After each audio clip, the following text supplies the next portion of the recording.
दो हॉट लड़कियां लिफ्ट में आई और उस आदमी के सामने खड़ी हो गई, लेकिन उस आदमी ने कोई ध्यान नहीं दिया और सीधे मुड़ गया। प्रोफेशनल सेड्यूसर्स के तौर पर इस बार उनका सामना एक असली खिलाड़ी से हुआ था। 1 महीने बाद बेटी की शादी होने वाली थी, लेकिन पिता जैक ने इन सेड्यूसर्स को अपने होने वाले दामाद को फंसाने के लिए काम पर रखा था, क्योंकि डेविड एक मशहूर प्लेबॉय रह चुका था जो कपड़ों की तरह गर्लफ्रेंड बदलता था। लेकिन उसकी बेटी से मिलने के बाद वो पूरी तरह से बदल गया था। सबका कहना था कि वो सुधर गया है, लेकिन सिर्फ जैक को इस बात पर यकीन नहीं था, क्योंकि उसने चुपके से पता लगाया था कि खराब इन्वेस्टमेंट की वजह से डेविड की कंपनी दिवालिया होने की कगार पर है। शायद वो लिसा के पीछे सिर्फ इसलिए था ताकि उसे जैक के बिजनेस से फायदा मिल सके। एलिस ने ये काम ले लिया। इंसानी फितरत के साथ खेलना उनके बाएं हाथ का खेल था। उसकी टीम ने आज तक कभी हार नहीं मानी थी। डेविड को फंसाना उनके लिए बच्चों का खेल था। लोकल रिवाज के मुताबिक दूल्हा शादी से 1 महीने पहले दुल्हन से नहीं मिल सकता था। यही खाली समय उनके लिए अपना काम पूरा करने का सबसे अच्छा मौका था। सोफी जैक द्वारा चुनी गई वेडिंग प्लानर बनकर सीधे डेविड के होटल के कमरे में पहुंच गई। वो शानदार प्रोफेशनल कपड़ों में थी और डेविड की पसंद को अच्छे से जानती थी। अपने ऊपर नजर रखने वाली इस लड़की को देखकर डेविड को काफी चिढ़ हुई, लेकिन वो जानता था कि जैक को उस पर भरोसा नहीं है, इसलिए वो उसे मना नहीं कर सकता था। सेड्यूस करने वाली टीम का पहला प्लान था सबसे आसान टेस्ट। अचानक सामने आने वाले नजारों से एक आदमी के नेचुरल रिएक्शन को परखना। ज्यादातर आदमियों के लिए इससे बचना सबसे मुश्किल होता है, क्योंकि इसके लिए कोई कीमत नहीं चुकानी पड़ती और मुफ्त में नजारे देखने को मिल जाते हैं। जब लिफ्ट का दरवाजा खुला तो 2 बेहद खूबसूरत मॉडल्स अंदर आई। वे लगभग डेविड से चिपक कर खड़ी हो गई। सोफी की नजरें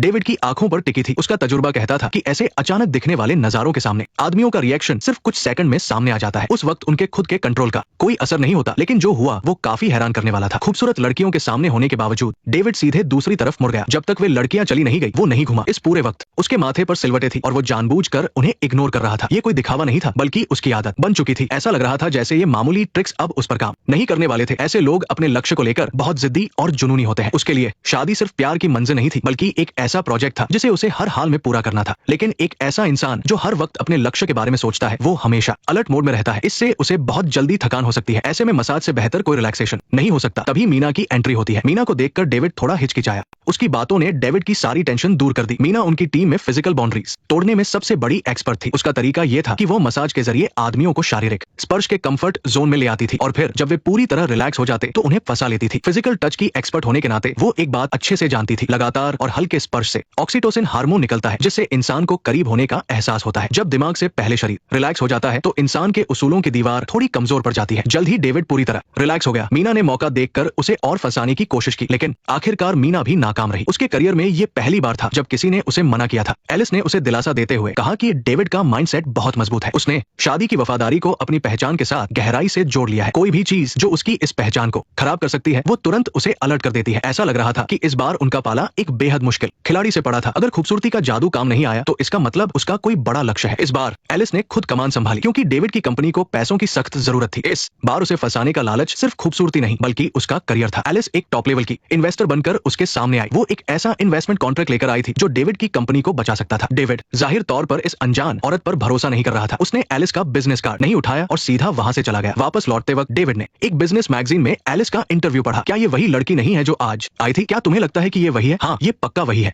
कितनी अजीब बात है, मैंने उसका बिजनेस कार्ड भी नहीं लिया था। मुझे नहीं लगा था कि वो सच में आएगी। इस बात से उसने अपनी सतर्कता थोड़ी कम कर दी। डेविड की आंखों में आखिरकार थोड़ी चमक दिखाई दी। ये वो उम्मीद थी जैसे डूबते को तिनके का सहारा मिल गया हो। दूसरी मुलाकात में डेविड ने कॉन्ट्रैक्ट साइन कर दिया। जैसे ही उसने राहत की सांस ली, एलिस ने एक शर्त रख दी। मुझे समझ नहीं आ रहा कि तुम मुझे क्यों मना कर रहे हो। क्या हम और भी करीब की बातें कर सकते हैं? कमरे में इतनी शांति थी कि दिल की धड़कन भी सुनी जा सकती थी। ये डेविड के लिए बिछाया गया आखिरी जाल था, एक जायज सा बहाना। ज्यादातर लोग खुद को मना ही लेते हैं। इंसान अपने किए हुए समझौतों के लिए बहाने बनाने में बहुत माहिर होते हैं। थोड़ी देर हिचकिचाने के बाद डेविड ने एलिस को मना कर दिया। एलिस को पहली बार अपने प्रोफेशन होने के भरोसे पर शक होने लगा। उसने जो जाल बिछाया था उसमें कोई कमी नहीं थी, लेकिन डेविड का जवाब बिल्कुल अलग था। ज्यादातर लोग ऐसे मौकों पर अपने उसूलों के साथ समझौता कर लेते हैं। वे खुद को समझाते हैं कि ये सब सिर्फ कंपनी को बचाने के लिए है और इससे उनकी शादी पर कोई असर नहीं पड़ेगा। लेकिन डेविड ने धोखेबाज का टैग लेने से साफ मना कर दिया, क्योंकि ऐसा करना उसकी नई पहचान को झुठलाने जैसा था। वापस लौटते वक्त डेविड थोड़ा खोया खोया सा था। ये साफ था कि सोफी ने धीरे धीरे उसका भरोसा जीत लिया था। वे वापस होटल पहुंचे, लेकिन डेविड के कमरे का ऐसी अचानक से खराब हो गया। क्या तुम मेरे साथ रुक सकते हो? उसे मजबूरी में सोफी के कमरे में रुकना पड़ा। खिड़की के पास खड़े होकर डेविड शहर की रोशनियों को देख रहा था। हाल ही में हुए इन सारे प्रलोभनों ने उसे बहुत थका दिया था, यहाँ तक कि उसे खुद पर शक भी होने लगा था। तभी सोफी ने अपना आखिरी दाव चलने का फैसला किया। उसने धीरे धीरे अपनी शर्ट के बटन खोले। ये सबसे सीधा और नकारा न जा सकने वाला आखिरी प्रलोभन था। सारे दिखावे को हटाकर सीधे बुनियादी चाहतों का सामना करना। क्या तुम मुझ पर शक कर रहे हो? नहीं, ऐसी कोई बात नहीं है। मैं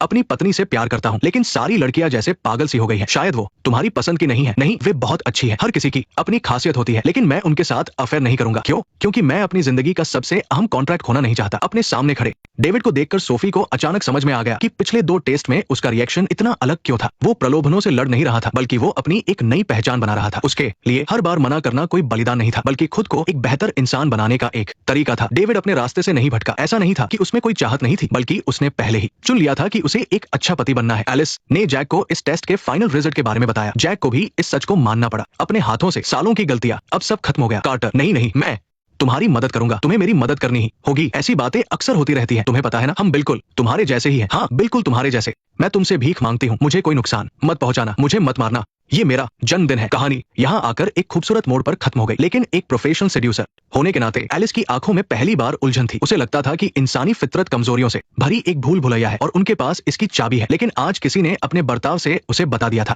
कि कुछ दरवाजे तो शुरू से ही कभी नहीं खुले थे। असल में सबसे बड़ा प्रलोभन कभी भी खूबसूरती या पैसा नहीं होता, बल्कि ये विश्वास दिलाना होता है कि इंसान सच में बदल सकता है। डेविड शायद सिर्फ उनके बिछाए हुए जाल से नहीं लड़ रहा था, बल्कि वो अपने उस पुराने रूप से लड़ रहा था, ताकि वो अपने भविष्य के वादे को निभा सके। तो क्या इस दुनिया में सच में ऐसे लोग हैं जिन्हें कोई डिगा नहीं सकता? शायद। जब किसी के नेक्स्ट पार्ट देखने के लिए वीडियो को लाइक करो।